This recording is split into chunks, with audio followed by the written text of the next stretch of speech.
Hello and a very warm welcome viewers. You're watching Parliament This Week, your weekly roundup of all important developments in Parliament with your host Kriti Mishra. Two important ordinances were issued this week. Let's take a look. So President of India, Ramnath Kovind, has promulgated the Tribunals Reforms, Rationalisation and Conditions of Service Ordinance 2021. The ordinance seeks to dissolve certain existing appellate bodies and transfer their functions to other existing judicial bodies. A bill with similar provisions was introduced in the Lok Sabha on February 13, 2021 and is currently pending. Take a look at this report. The Tribunal Reforms, Rationalisation and Conditions of Service Ordinance 2021 was promulgated on Sunday. Through this ordinance, appellate authorities under 9 acts have been done away with and the right to hear appeals under the statute has been conferred on high courts. It has made amendments to the Cinematograph Act, Copyright Act, Customs Act, Patents Act, Airports Authority of India Act, Trademarks Act, Geographical Indications of Goods Registration and Protection Act, Protection of Plant Varieties and Farmers' Rights Act, Control of National Highways, Land and Traffic Act, and Finance Act. The ordinance also seeks to create a research-cum-selection committee for appointing the chairperson and the members of the tribunal. In February, the government had introduced a bill to abolish some tribunals where the public at large is not litigant. The bill was introduced in the Lok Sabha by Minister of State for Finance Anurag Singh Thakur. Kriti Mishra, Sansad TV. President also promulgated the Insolvency and Bankruptcy Code Amendment Ordinance 2021. The amendments aim to provide an efficient alternative insolvency resolution framework for corporate persons classified as micro, small and medium enterprises under the code for ensuring quicker, cost-effective and value-maximizing outcomes for all the stakeholders in a manner which is least disruptive to the continuity of MSME businesses and preserves jobs. Here's a detailed report. The government has amended the Insolvency and Bankruptcy Code through an ordinance to provide for a pre-pack resolution scheme for micro, small and medium enterprises. Pre-packs allow creditors to resolve the debt of a distressed company through an agreement between secured creditors and investors instead of a public bidding process. The inclusion of pre-packs is aimed at helping MSMEs resolve financial distress quickly with minimal impact on operations and employment.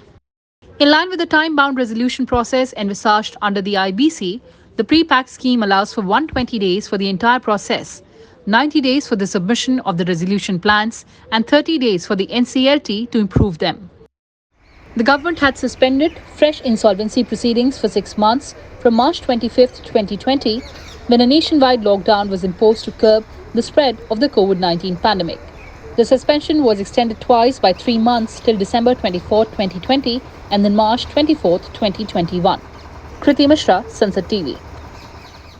And BJP MP Jayant Sinha has submitted a private member's bill to Parliament for India to commit to net zero emissions by 2050. The bill aims to provide a framework by which India can develop and implement clear and stable climate change policies. Jayant Sinha has recommended the consideration of the Climate Change Net Zero Carbon Bill 2021 in the Lok Sabha under Article 1173 of the Constitution. Under the bill, the Climate Change Commission would be tasked with helping to prepare emission budgets and report on progress in meeting them.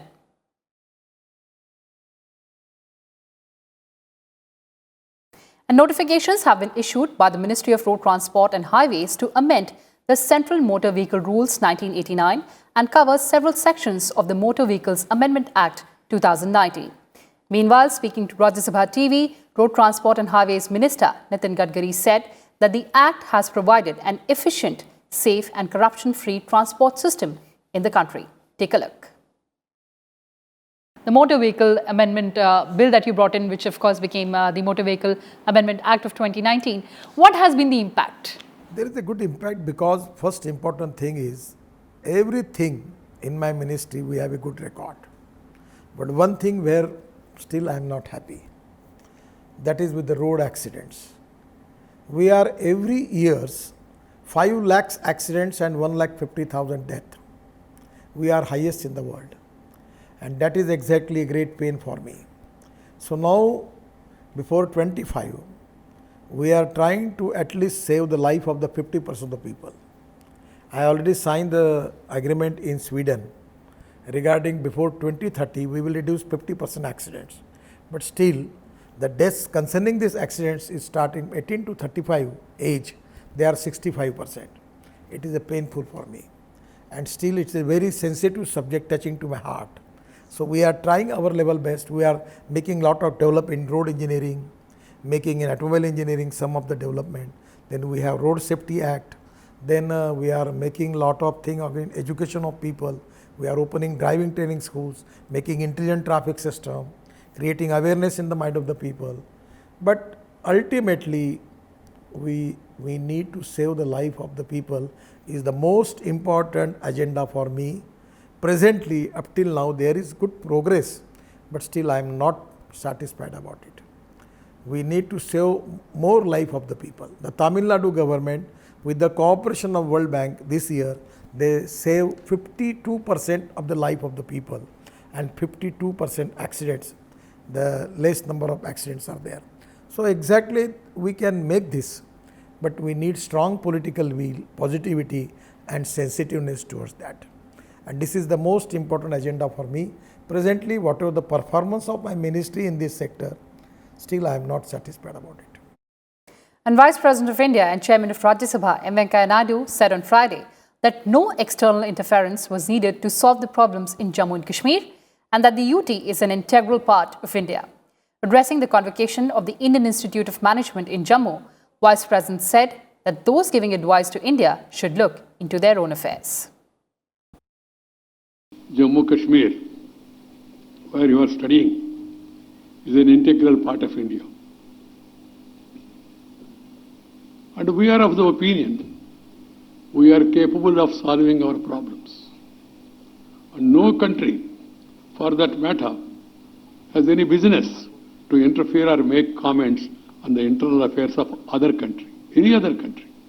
We are capable of solving our problems, and we all believe in democracy. We all believe in civilization. If you are really civilized, you are not expected to interfere in the affairs of other country. So I advise some friends who are trying to give unasked advices in between and make commentaries to confine themselves to their domestic problems. And we are capable of taking care of our own problems. They need not worry about us. So that's all we had for you in this edition of Parliament This Week. Thanks for watching and stay tuned.